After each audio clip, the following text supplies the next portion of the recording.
All right. Hello, and happy Tuesday to you, my friends. Make sure that when you're joining in, whether you're tuning into the replay or you're kicking it here with me live, that you say hello. It is a fabulous Tuesday to hang out with you. So today, we have a really fun topic. We're talking media preparation for 2021. This is media interviews in the world of Zoom. So, not live in studio interviews. And it's going to be a fun topic. I've got 12 tips for you today. As you're joining in, do say hello and let me know you're here. And as always, make sure that you can hear me. Awesome poetry from the hearts in the house. Brian, great to have you here. I'm assuming the sound is good and we're ready to rock and roll. So, yeah, and there's Angela, and Melissa's here. Melissa's from our production team. She's our client care specialist, and Angela, of course, is our operator. All right, so I'm going to kick it right off. Sound is good, so I'm going to dive right in. We're going to get to it. So, as I said, the topic is media preparation tips for 2021. This is media in the land of Zoom. But before I dive in, I do want to say thank you to everyone who has joined my book army. There is a great crew of early supporters who are going to be reading and reviewing Self-Publish and Succeed, which is coming out February 23rd. So thank you so much to each of you. I know that you have bought the book, so it would be a verified review. So thank you so much.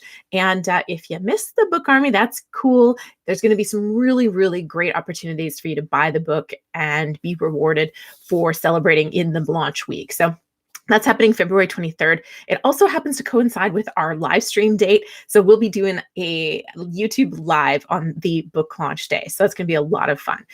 But yeah, I just want to give you guys a shout out because a lot of you are here and I'm very grateful for your early support.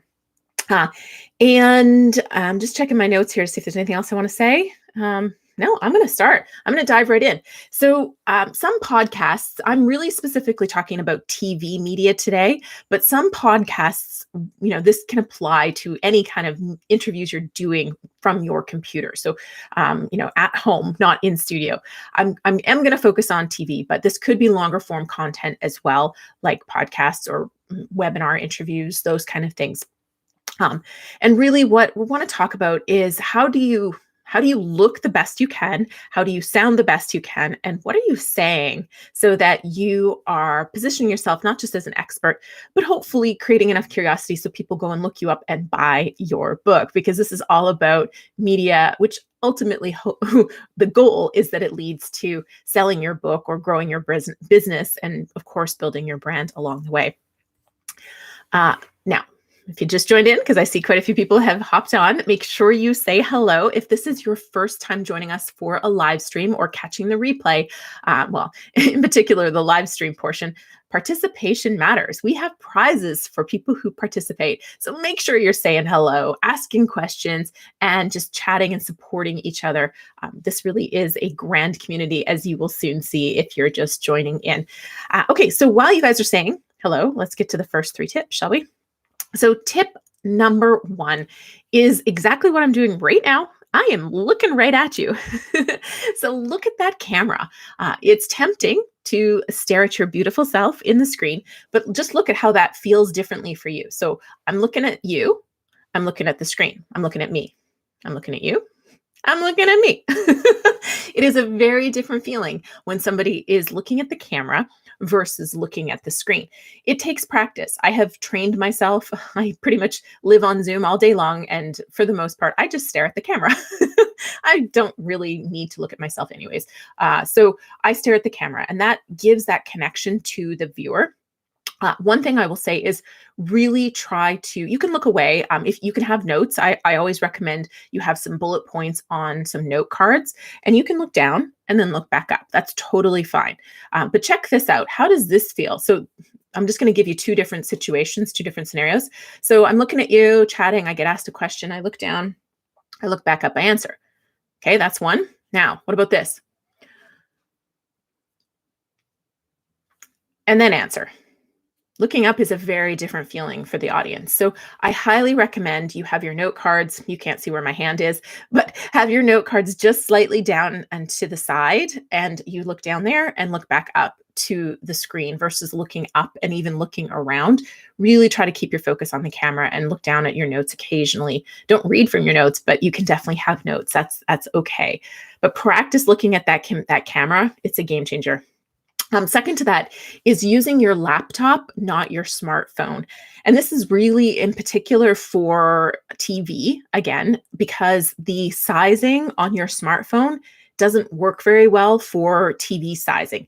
The camera on your computer, your laptop, will give them a better size for them to be broadcasting that out. So that's one big reason why the laptop camera is in fact better than your smartphone. And mostly these days, laptop cameras actually have really good camera quality if your laptop's relatively new. My only caveat to this is if you have one of those laptops, and I know Angela's here, and I think it was her boyfriend's computer, it had a camera down underneath the screen. Don't use that one. If you have a laptop that has that camera underneath the screen, I highly recommend you get an external camera and put it up here on your computer. I have seen nose hairs, and you can't unsee that, and you don't want that. You don't want that broadcast on the internet or on television. So yeah, camera should be, and that's kind of my third point actually, the camera should be at eye height. So you want to raise up your laptop. I have a laptop stand because it's more ergonomic anyways to have your laptop raised up so your head isn't down like this all day. But if you don't have that kind of a laptop stand, then raise it up with some books and just get that camera to eye level, because that's going to give you the best. And if you can even get it up a little higher and just point it down, then that will give you a better angle above your head as well, because you don't want too much space above the head. And, downward angles tend to be more flattering anyways. So that's the first 3 tips. If you're just joining us, we're talking about media, being prepared for media interviews in 2021. And really specifically, I'm talking TV. These interviews move fast. You've got 3 to 5 minutes at the most, and you want to look your best, sound your best, and hopefully give the audience enough value in that short interview that they check you out and ideally buy your book. So number 1 was look at your computer camera, like what I'm doing right now. Use your laptop, not your smartphone, and raise that laptop up. So those were the first 3 tips. All right, let's dive in and give away a prize. Angela, are you ready? Let's do, it is November, no, not November. Oh my goodness. It is not November. It is January 26th today. So let's do the 26th person from the top. And I see a few folks have already done the thumbs up. So thank you for that. If you haven't already, you should try it. It feels good. And folks have been saying hello. Brian, great to have you here. Mike, fantastic. Efren, hello. Ben Preston, great to have you here. Miss Kimoli, great to have you here as well. All right. Perish the thought of seeing me bigger. I love it. And Angela's commenting on, yes, it was an unflattering angle having that camera angle pointing up. Yeah, you just don't want that. So I don't know why they're building laptops with cameras down there. I really don't understand that. But all good there. Okay, so 26th from the top. And I don't know why you're speechless, Melissa. I missed that. Okay, so 26 from the top is our first prize winner. I'm just waiting for Angela to chime in. And also for anybody who is new, you can always ask questions. And at the end, we'll answer any questions that are lingering that aren't specific to media today. Oh, nose hairs.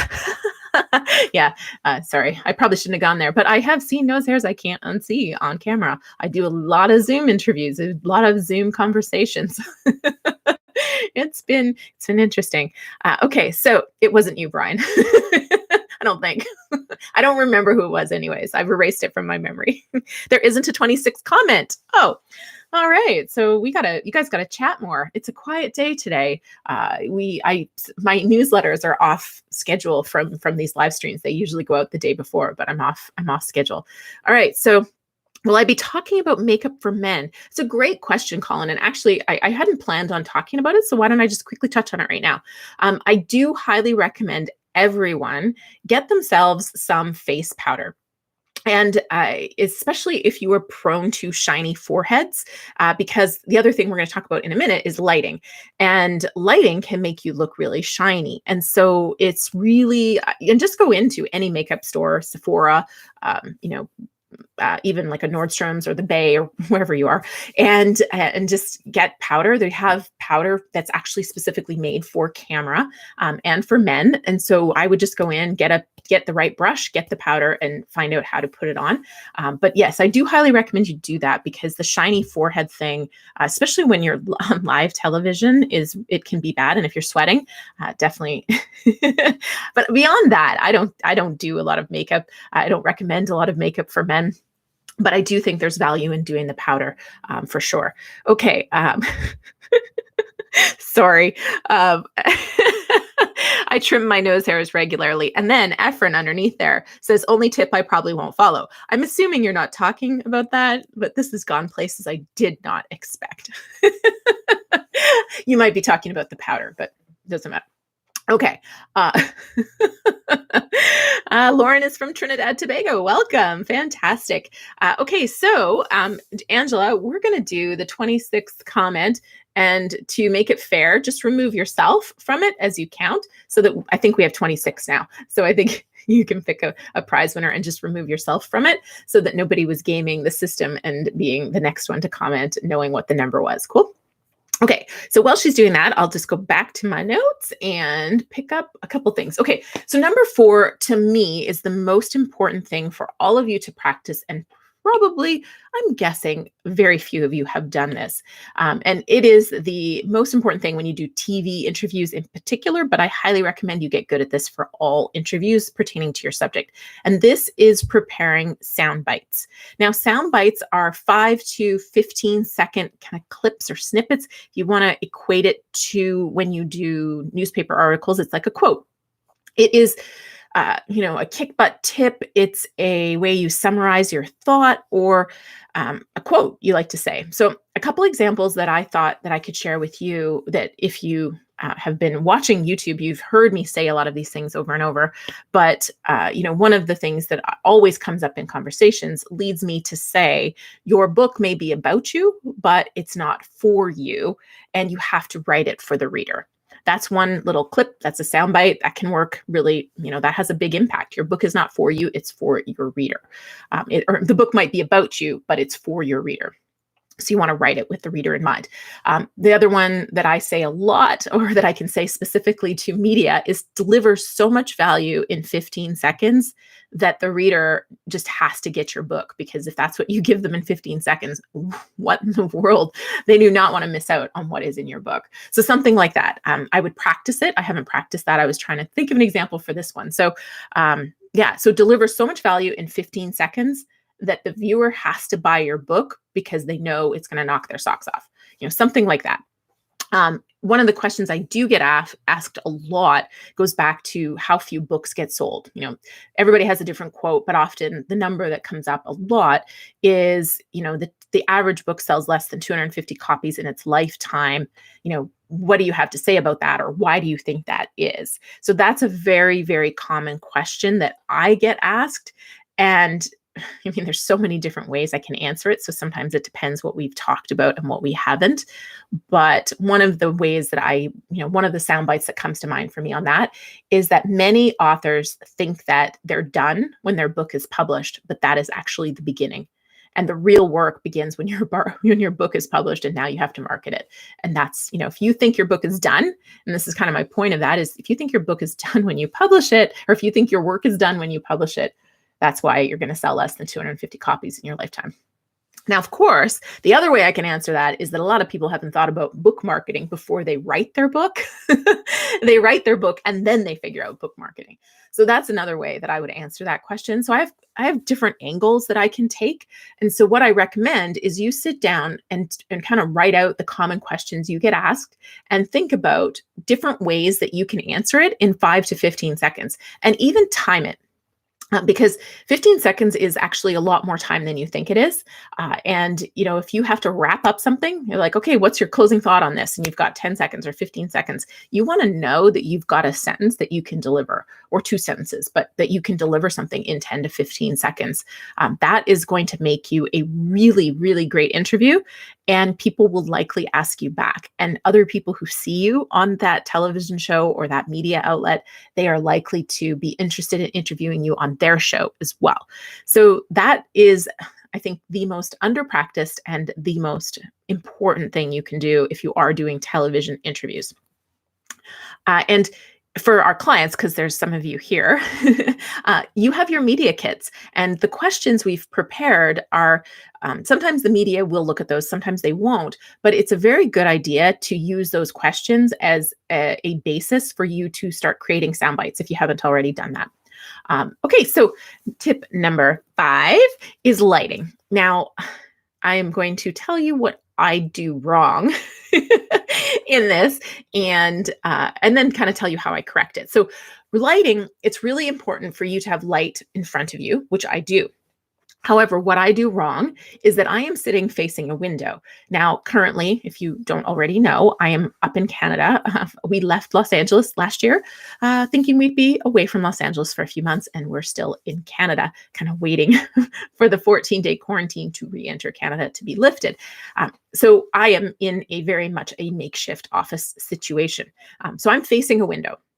And I'm in gray, British Columbia. It's gray most of the time. So I can get away with facing a window. But what can happen is the sun can suddenly show up from behind the gray clouds. And suddenly I have weird lines on my face because of the blinds in front of me.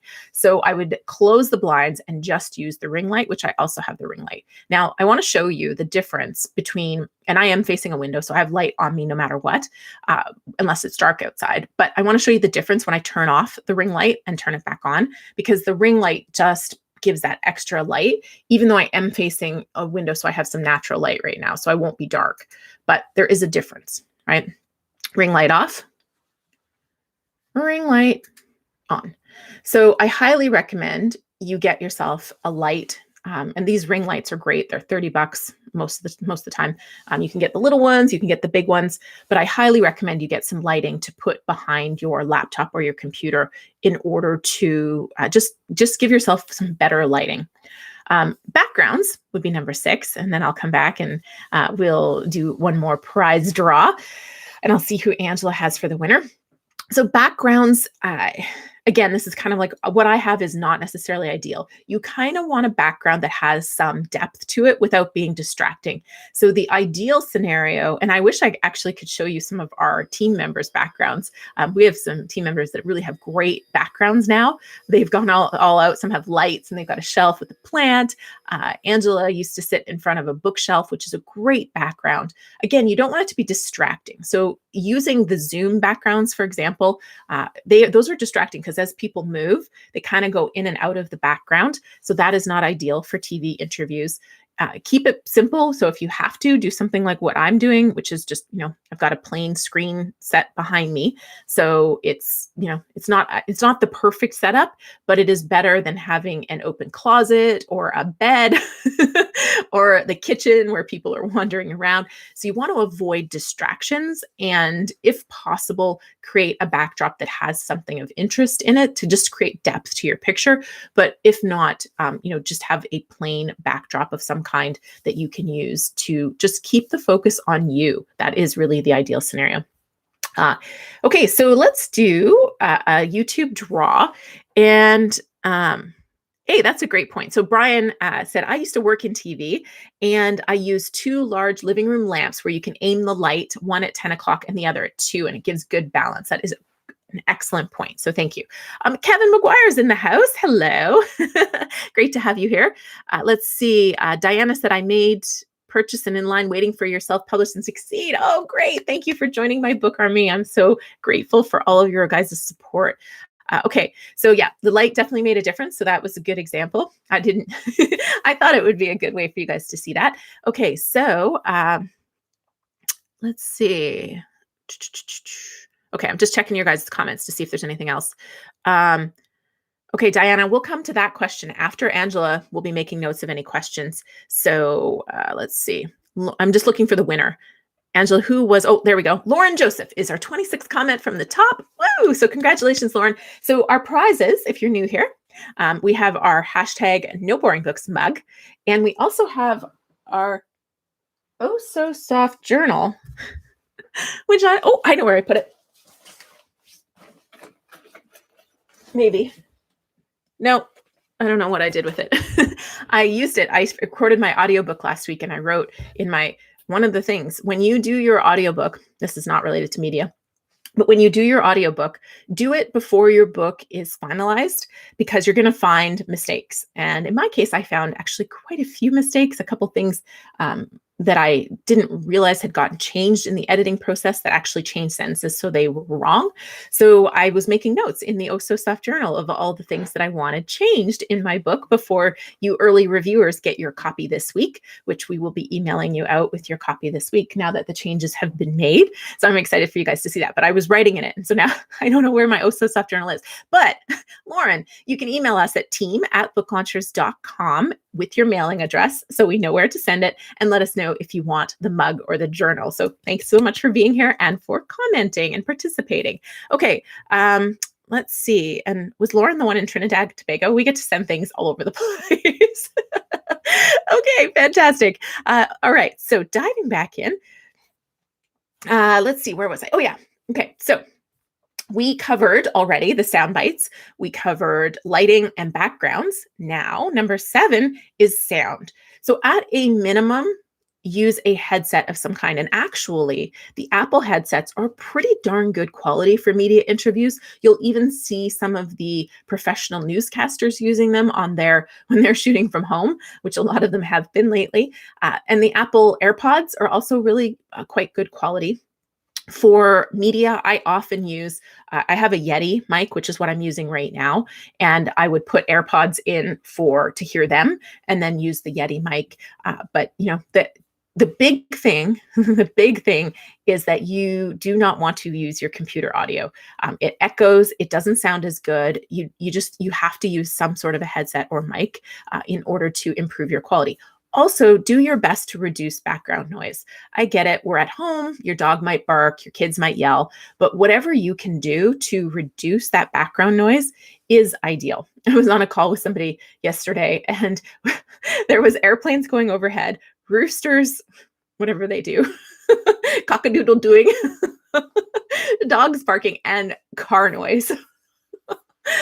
It was quite distracting. And it wasn't a media interview, but still. There was a lot going on in his background. So do your best to minimize the distractions for the viewer. Okay, so I'm going to do a YouTube draw. I actually forgot. So I'm going to go back. And so if you're new here, every Tuesday and Friday, we have new YouTube videos. These replays count. When you comment the day a video is released, you get entered to win. And of course, you're entered to win the mug or the Oh So Soft journal. So I've taken the last 2 weeks, we've put them in a random name drawer, and I'm just hitting the random name button right now. Oops, I clicked the wrong button. Okay, hold on. Let me click the right button now. Okay, and it's spinning all of your names up, and it's giving me Stephen Serrell. Congratulations. I don't know if you're here live today, but I do believe that we have a book launch to celebrate. I think I remember reading a comment that you said you topped the top 4 different Amazon categories with your book launch.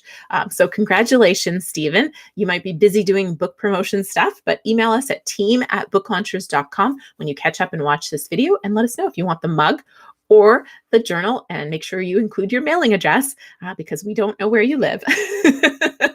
And we'll get that out to you. So congratulations, and thank you so much for commenting on the videos the day they were released. Okay, I'm just checking. Let's see. Melissa, I see Melissa's cold. Yetis are nice. Oh, I just read a book to my son called How to Catch a Yeti. Oh, the books you get to read to 4-year-olds. And how do you get to be an early reviewer?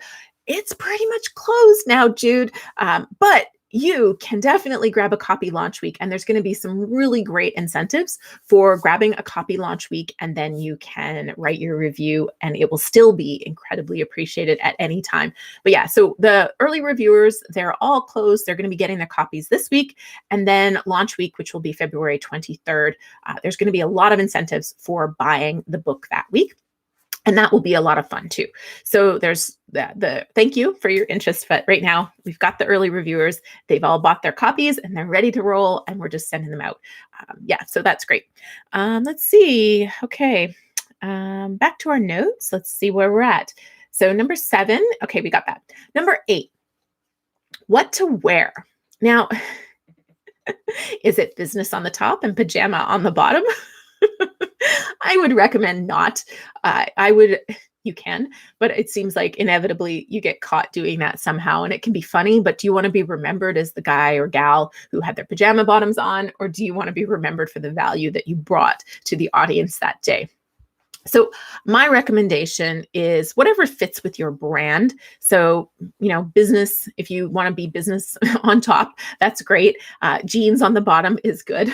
You don't have to, get full suited up. And I don't even think you need to be tie and suit jacket, especially when you're at home. It kind of looks a little funny unless you're the broadcaster. But what I do recommend is you stick to solid colors as much as possible, and do go with a color. You don't have to go crazy like, bright green, but, having a little bit of color can really help you stand out on the screen. And patterns and other, like, lots of colors can be distracting or even get distorted on the cameras. So that's why I like to just stick with a solid color if you can, and just keep it, simple, but a color that fits with you. Now, of course, if you have an out there brand and you want to stand out, go ahead, but I would test it on camera first, especially if it has a lot of patterns, because that really does look a little funky sometimes on screen. Number 9 is kind of touching on how to plug your book. Now, what I do not want you to do, there's 2 things I don't want you to do, and then I'll tell you what I recommend. The first thing is I don't want you to go through the entire interview without having your book mentioned. And if you haven't prepped the producer of the TV show in advance to have you introduced as the author of X book and to have that shared at the end, then they probably won't do it. So one of the things we do when our clients get on TV is we make sure the producer has a copy of the book so they can show it on screen, or at least an image. We put it in the bio for the client, and then we also mention that we would really like it mentioned at the end. So that's the first piece, is you want to make sure that that whole interview doesn't go by and your book hasn't been mentioned, because we've seen that happen, and that's sad. The other piece is you don't want to be one of those people that is like, well, in my book I talk about, and in my book I say this, and in my book I say this. That's not good either. So you're there to deliver massive value to the audience, ideally make that interviewer look good, and hopefully have people find you interesting and, create curiosity, deliver enough value that they want to check you out. So that's really what you're there to do. However, I think it's great to have, if there's a really clear opportunity for you to do something like, say, just trying to think. Okay, my book's called Self-Publish and Succeed, How to Write, the No Boring Books Way to Write a Nonfiction Book That Sells. So let's say an interviewer says, well, how do I write a book and make sure it's not boring? And, that's what my entire book is about. So I could say, well, inside of my new book, Self-Publish and Succeed, there are tons of tactics and techniques and strategies for doing that. But ultimately, the most important thing is to have a really unique hook that is reader focused. When they're done reading your book, how is their life going to be better? And that creates interest and intrigue, which makes sure that your book is not boring right from the start. That'd be one way to answer it.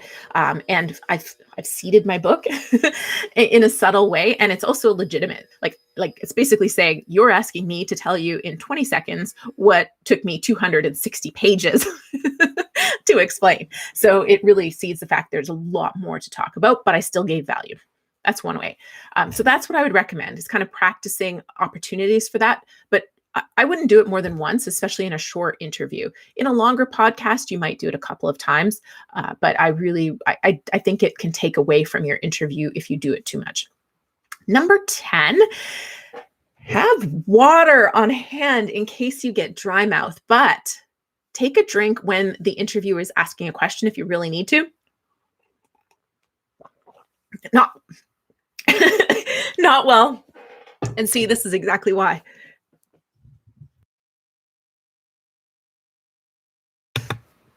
See, this is all about not doing this stuff, right? Because if you take a drink right before you talk, the water can go down the wrong pipe. I literally did not mean to be the demonstration of how that can go wrong. I just thought I would explain it. All right. So again, you won't forget this, right? Because I just did it. You will not forget. I generally just take, when you're about to go live, there's usually a 3, right? This is what'll happen, and your whole 3 minutes will be gone, and you'll be choked up. So there's usually a warning that you're about to go live. It goes black, and you're just waiting till you go live. During that time, I take a drink, I take some deep breaths, and I get ready. I try not to need to drink, but if you're nervous, take a drink, but do it when the interviewer's talking, and try to do it before you're going to have to talk, so that exactly what just happened to me does not happen to you. You're welcome. All right.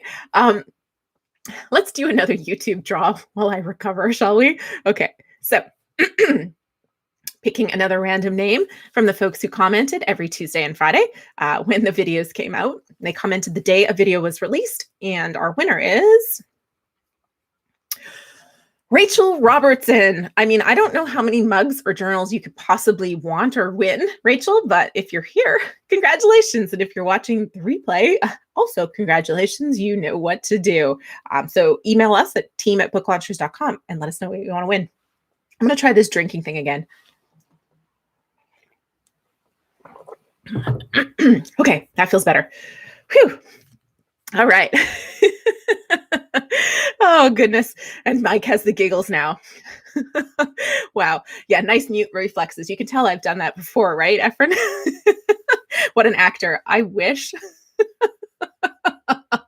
Yeah. Hey, Dale, I didn't know you were here for my performance.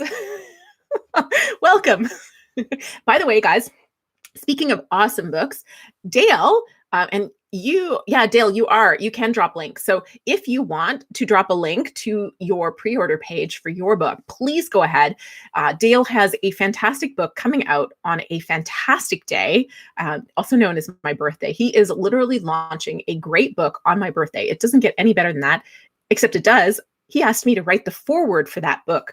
So I have written the foreword for a fantastic book on Amazon. This is really the ultimate guide for selling your book on Amazon. Everything you need to understand to succeed on Amazon, from keywords to ads to a lot of features that I knew about, but I wasn't using. We weren't teaching our clients about. So we've improved our game thanks to Dale and this book. So definitely check out this book. If he isn't ready to drop a pre-order link, he did. Okay, awesome. So check that out. It is great. And yes, it is kind of fun. It is launched on my birthday with a foreword from me. And it's a book I can wholeheartedly recommend to everyone selling books on Amazon. So it's pretty fantastic. So it's great to have you here, Dale. And thank you for that. Dale says he was honored to have me write the foreword, and he thought that I would reject him. No, it was absolutely my pleasure and a complete honor. So I'm really excited for that launch. So it's great to have you here, and thanks for dropping that link. And we'll make sure that goes in the description for those of you watching the replay afterwards as well. Okay, now that I am fully recovered from my illustration of having water on hand, but when not to take a drink, let's finish up, shall we? So number 11 in these media tips for 2021, doing TV interviews through Zoom, is when you are asked where people can connect with you, resist the urge to give them a list. I know you're on Instagram and Facebook and YouTube and everywhere and all the places. Give them one place. And my best recommendation is to give them your author website. If that is not an option, you didn't do one, or it doesn't look good for whatever reason, then give them the next best place, but give them one place. And hopefully that's a place where they can buy your book, send you an email, contact you, connect with you, all those things, which is what your author website really should be. But if you give them a list, they will not remember. So it's really, really important to just have one clear call to action. Just say they can go to, juliebroad.com, and they'll find links there to buy my book, connect with me on social media, and send me an email. Boom, done, juliebroad.com. And then they can put it on the screen below as well. So it's much better if you just give them one place to go, and then they're more likely to do it. The one thing with TV interviews, by the way, in all of my experience doing them and our clients, it is rare that TV sells very many books. But it is common that TV leads to a lot of other opportunities, and that TV interview can give you a lot of credibility that can be leveraged for speaking interviews and other bigger media and so on. One of the things that as you get closer to doing more national media, they will want to see a media reel. They'll want to see that you can show up and do an interview without choking on your water. Little things like that. So that they will want to see previous interviews of you before they put you on their big show. So these smaller shows can lead to bigger things. There are exceptions to this. We have seen Good Morning America in 2020 and some of the major national shows. If they put you on their show, your book probably has a lot of national interest. And so we have seen those result in, pretty good sales volumes. But those local TV spots, there's a lot of value in doing them. And there's also a video on my YouTube channel on leveraging them. So using that one media interview over and over for a lot of other reasons and ways in your business to benefit your business and your books. But yeah, that was just a side note. The final tip we have for you today is test and practice a few times before your live appearance. So if you haven't done a media interview on Zoom before, I highly recommend you get a friend to hop on Zoom with you, even take screen captures of what you look like on that side, test your lighting, test your sound, test being asked questions and time how long you answer some of these questions, and just see what it feels like for the person watching on the other side. And just, I would say watch it if you can. So record it and watch. That's the quickest way to improve, is watching yourself. It's a little painful at times, but it's a really, really important step. If you are new to this and you haven't done a lot of live streams, you haven't done a lot of video, I highly, highly recommend you do some practice and test your setup so that you're getting it good for when you do have that media. Because again, we're talking specifically about TV, and it is fast. It is 3 minutes to 5 minutes. You're in, you're out before you even know it.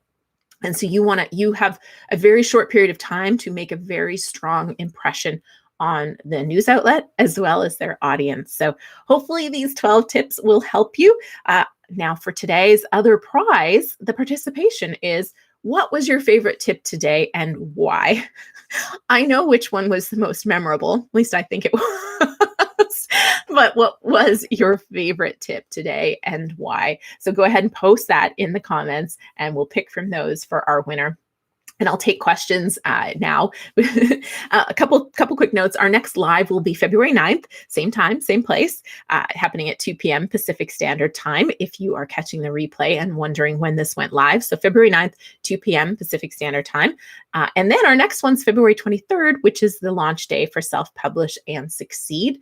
Our next deep dive training is going to be on February 20th, and we don't have a topic yet. So I'm actually going to post a poll in the community channel probably tomorrow with some ideas and open to suggestions for our next 3 deep dive topics. One of them, I'm strongly considering being on Clubhouse. My friend and 2 co-authors just released the first book on Clubhouse. It's called the Clubhouse Guidebook, and she has been in Clubhouse all over it with the major players since August of last year. So she has some really phenomenal insights, and there's been some really great successes coming out of it for authors. So it might be a great topic for you guys, but I'm going to put a poll up so you guys can tell me what you want to hear. All right, so let's see who our winners are here. Let's see. Okay, let's check you guys out. These are great tips. So I knew you guys would really remember the water one. Okay. Repurposing ideas and presentation. Yes. Okay. So I did a YouTube clip and it took 3 hours and I couldn't nail it at first. Yeah. So Mike's tip was don't drink while talking. Kevin remembers, don't choke on water. And Brian K. Morris, Rising Tide Publication, says the sound bite was my favorite. File that under I should have thought of that. Efren, practice the interview because it will reveal what we don't even think about. Yes. Melissa says lighting is important and eye contact. Absolutely. Brian, camera up. You got it. Drinking. Don't drink at the wrong time because of what happened to you. Yes. Practice muting. Yes. Practice muting. It was a quick mute on my part. And you don't really want to mute very often, but you really don't want to cough into the camera, into the mic, sneeze. So if you can't, if you're not practiced at muting, turn away, obviously. Kelly says, I like the tip of giving only one place for people to find you. It keeps it memorable. That's great. The tip for water was the most memorable, but the best tip was practicing and hearing yourself. And Aaron's favorite tip was telling people one place to contact you, mostly because that's the one I caught live, but also because I would normally have given them everything. Yeah, that's great. All right. Okay, fantastic. So, Clubhouse. I was wondering what you were waiting to be invited to, Mike. Clubhouse. Yes. I have it. So if you want an invite, I can hook you up because I have 5 invites that I don't use it. My friend Deb dragged me into Clubhouse and insisted I lock down my username. So I do have 5 invites. So I could hook you guys up if anybody does want it. Okay, so I'm actually going to pick Kelly Des Moines, partly because you're new and I know you haven't won yet.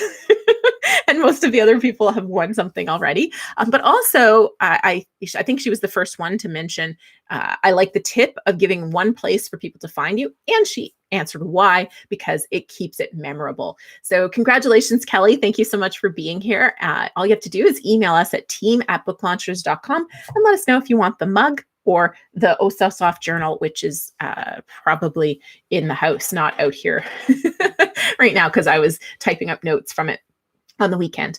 All right. So there was a couple questions, Angela. So if you can go ahead and post them for me here, that would be great. And we'll answer those questions. Otherwise, you must have an iPhone for Clubhouse. Oh, it doesn't work on any. I think I set up initially on, I don't know. I'm not a Clubhouse expert, but I think I was set up on the computer and then I switched to iPhone. But you're right. You did have to download an app. So maybe you do need an iPhone. Okay. So Angela says the first question was from Diana. For nonfiction, in your opinion, does such a book sell more if it's a small, short book or a thick one? Okay. So this is an almost impossible question to answer with a specific answer, because it really depends on the subject, the audience, the category you're competing in, and ultimately the goal for the book. So if you're selling a really, really short book and you're trying to sell it for a lot of money, there probably is going to be a disconnect, but it really depends on the subject of the book and what is the value that you are delivering. So what's that hook of your book? What is the reader getting from that book? When they're done, how is their life better? How are they more beautiful, more popular, more financially better off, their business more successful, on and on. What is it that you are delivering in that book? And when you do that and it's clear, it matters a lot less what the size of the book is than how it's positioned and who it's selling to and who it's selling against, right? So what's the competition in that category look like for that kind of a book? The one thing I do prefer to avoid, generally speaking, is if you are writing this book for credibility, you want to use it to get media, you want to use it to be on stages, the book really should be of enough substance that it's more than a brochure. You want it to be big enough that it can have the title on the spine, which is at least 110 pages. And you really want to it to have something that has enough value that people actually treat it like a real book. So it's more about what you want the book to do than anything. Again, it's really hard to generally answer that question. Or it's actually really hard to give that a really good answer because it's a general question that needs a lot more information in order to give a really good answer. Okay, so was there another question? Mary's World, how can I promote an older book?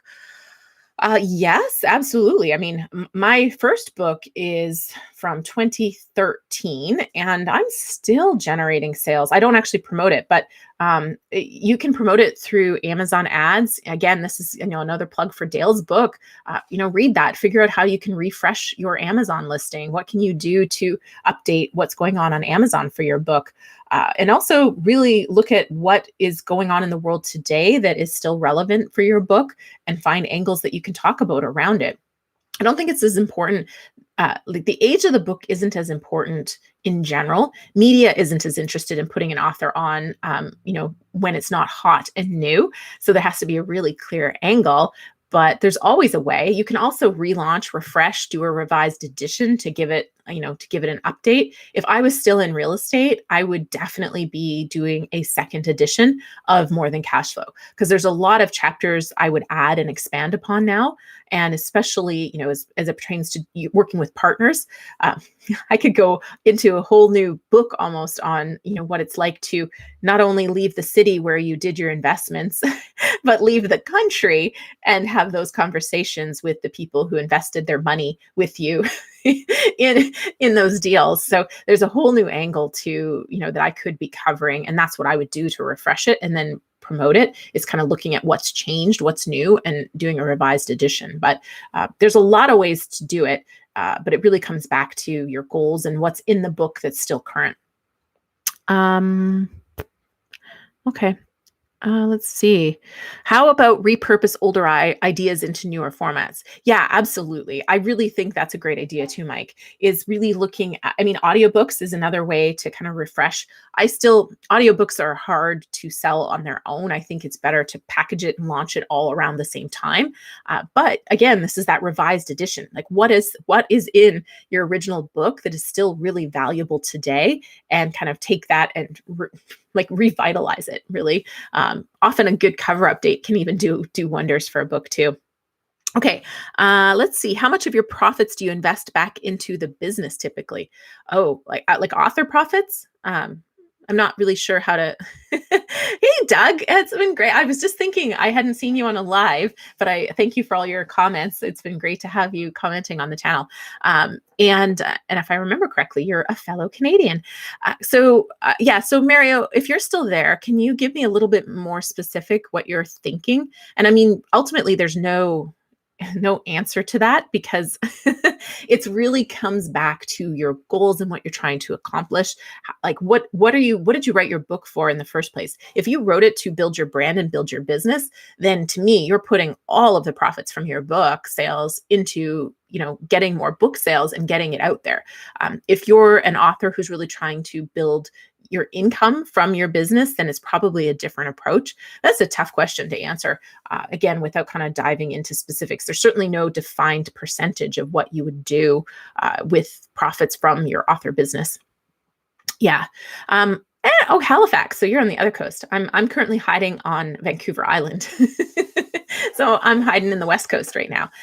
Okay, cool. So I think I don't see any other questions. I think we'll call it a day for now. Oh, the answer must include non-financial aspects such as blood, sweat, and tears. Yes, there's no tears involved in book publishing, is there, Mike? Okay, I definitely have cried. Full transparency here. I have definitely cried. Okay, friends, let's meet back here on February 9th at 2 p.m. Pacific Standard Time. It was great to spend a little time with you all today. If you're a winner, make sure you email us at team@booklaunchers.com. Melissa and Angela from my team, thanks so much for being here. And of course, huge shout out to all of you. I'm really excited to spend the next month with you and share Self-Publish and Succeed with you. So thank you again to all the folks that are early reviewers. And if you missed that, it's fine. The launch week is going to be pretty awesome. There's going to be great opportunities for you to grab your copy and review the book then. So yeah, thank you so much. We'll see you again here in 2 weeks. All right, take care, everybody. Bye.